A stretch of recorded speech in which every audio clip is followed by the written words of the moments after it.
j'ai travaillé 7 ans dans un labo photo, donc à l'époque de l'argentique bobine développement 1 heure.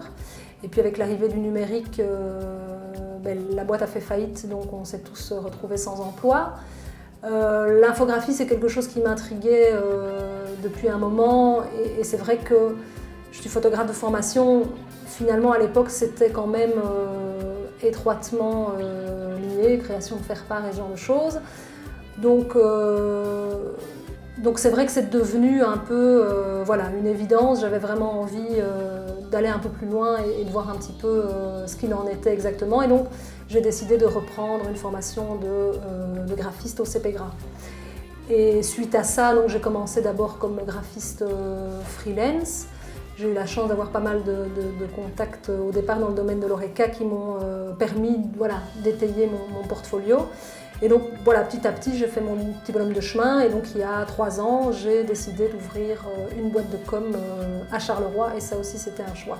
Donc pour intégrer l'équipe empreinte graphique, moi je cherche quelqu'un qui a des compétences techniques suffisantes, ça c'est un peu la base, donc pouvoir maîtriser la suite Adobe et des logiciels incontournables comme InDesign, Illustrator et Photoshop, ça c'est incontournable. Et donc d'autre part, et là intervient la partie purement subjective, c'est l'univers graphique, la sensibilité, le côté esthétique, mais en sachant qu'en termes de pondération, c'est du 50-50.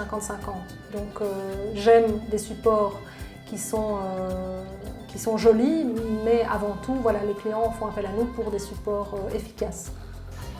Ce qui me passionne, c'est de créer des choses. Donc c'est finalement de partir de rien et de voir le produit fini. Je me souviens, l'année passée, on a mis en place une campagne publicitaire grand format.